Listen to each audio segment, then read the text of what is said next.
సూరత్ లోక్సభ స్థానాన్ని గెలుచుకుని సార్వత్రిక ఎన్నికల సమరంలో భారతీయ జనతా పార్టీ తొలి సీటును ఖాతాలో వేసుకుంది. ఎన్నికలు పూర్తి కాకముందే, ఫలితాలు వెలువడకముందే సూరత్ లోక్సభ ఎంపీగా భాజపా అభ్యర్థి ముఖేష్ దలాల్ ఏకగ్రీవంగా ఎన్నికయ్యారు.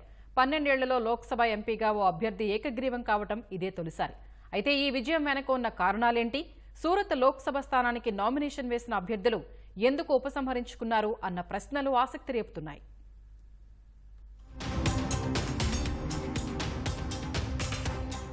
లోక్సభ ఎన్నికల్లో 6 దశలు ఇంకా మిగిలి ఉండగానే భారతీయ జనతా పార్టీ సూరత్ నియోజకవర్గాన్ని గెలుచుకోవడం సంచలనంగా మారింది.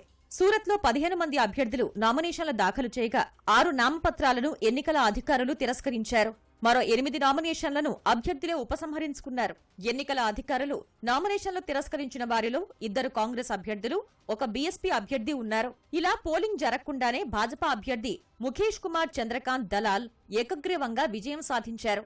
సార్వత్రిక ఎన్నికల్లో 35 ఏళ్ల తర్వాత ఒక అభ్యర్థి పోటీ లేకుండా ఎన్నికల్లో విజయం సాధించారు. చివరిసారిగా 1989లో శ్రీనగర్ స్థానాన్ని నేషనల్ కాన్ఫరెన్స్ అభ్యర్థి ఇలా ఏకగ్రీవంగా ఎన్నికయ్యారు. ఇప్పటి వరకు కాంగ్రెస్ పార్టీ అభ్యర్థులు 22 సార్లు ఏకగ్రీవంగా విజయం సాధించగా భారతీయ జనతా పార్టీ ఇలా ఏకగ్రీవంగా లోక్సభ స్థానాన్ని గెలవడం ఇదే తొలిసారి.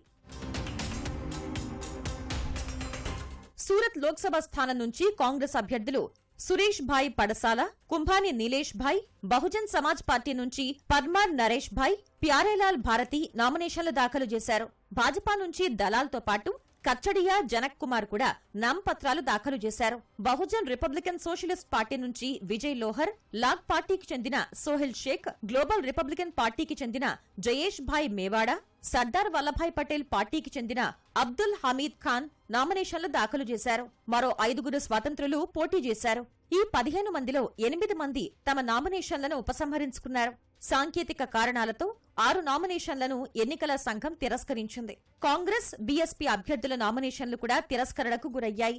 నీలేష్ కుంభానికి మద్దతుదారులుగా సంతకాలు పెట్టిన 4గురిలో 3 తాము ఆ ఫామ్పై సంతకాలు పెట్టలేదని ఎన్నికల అధికారి ముందు అఫిడవిట్లు సమర్పించారు. అందుకే కుంభాని నామినేషన్ను రద్దు చేసినట్లు రిటర్నింగ్ అధికారి ప్రకటించారు. అయితే కాంగ్రెస్ అభ్యర్థి నీలేష్ కుంభాని నామినేషన్ తిరస్కరణ వెనుక ఉన్న కారణాలపై హస్తం పార్టీ అనుమానాలు వ్యక్తం చేస్తోంది. నీలేష్ భాజపాలో చేరుతారు అన్న వార్తలపై కాంగ్రెస్ కార్యకర్తలు ఆగ్రహంగా ఉన్నారు. ఇప్పటికే తాళం వేసి ఉన్న నీలేష్ ఇంటి ఎదుట హస్తం పార్టీ శ్రేణులు ఆందోళన చేశాయి. ప్రజల ద్రోహి అని రాసి ఉన్న పోస్టర్లతో నిరసన తెలిపారు. కాంగ్రెస్ అభ్యర్థి నీలేష్ కుంభాని ప్రస్తుతం అదృశ్యమయ్యారు. కనీసం ఫోన్లో కూడా అందుబాటులో లేరని తెలుస్తోంది. గుజరాత్ లో అధికార భాజపా తప్పుడు ప్రభావం చూపిందని ఆరోపిస్తూ కాంగ్రెస్ పార్టీ ఇప్పటికే ఎన్నికల సంఘాన్ని ఆశ్రయించింది. సూరత్ లో ఎన్నికలను వాయిదా వేయాలని, ఎన్నికల ప్రక్రియను మళ్లీ నిర్వహించాలని కోరినట్లు కాంగ్రెస్ పార్టీ అధికార ప్రతినిధి అభిషేక్ సింఘ్వి పేర్కొన్నారు.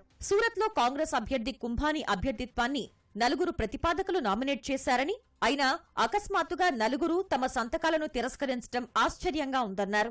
ఇది యాదృచ్ఛికం కాదని, అభ్యర్థి చాలా సమయం నుంచి కనిపించడం లేదని ఆరోపించారు. ఏప్రిల్ 18న సూరత్ లోక్సభ స్థానానికి కాంగ్రెస్ అభ్యర్థిగా నీలేష్ కుంభాని నామినేషన్ దాఖలు చేశారు. అయితే ఏప్రిల్ 19న భాజపా కార్యకర్త దినేష్ జోధాని కుంభాని నామినేషన్పై అభ్యంతరం వ్యక్తం చేశారు. కుంభానీని ప్రతిపాదించిన మద్దతుదారుల సంతకాలు నకిలీవి అని ఆరోపించారు. ఏప్రిల్ 20న కుంభానీ నామినేషన్పై సంతకాలు తమవి కావని ప్రతిపాదకులు ఎన్నికల అధికారులకు అఫిడవిట్ సమర్పించారు. దీనిపై 1 రోజులో సమాధానం చెప్పాలని కుంభానీని జిల్లా ఎన్నికల అధికారి ఆదేశించారు. ఏప్రిల్ 21న జిల్లా ఎన్నికల అధికారి కుంభానీ నామినేషన్ను రద్దు చేశారు. ఏప్రిల్ 22న బీఎస్పీ అభ్యర్థి సహా 8 మంది అభ్యర్థులు తమ నామినేషన్లను ఉపసంహరించుకున్నారు. ఈ పరిణామాలతో భాజపా అభ్యర్థి ముఖేష్ దలాల్ ఏకగ్రీవంగా విజయం సాధించారు.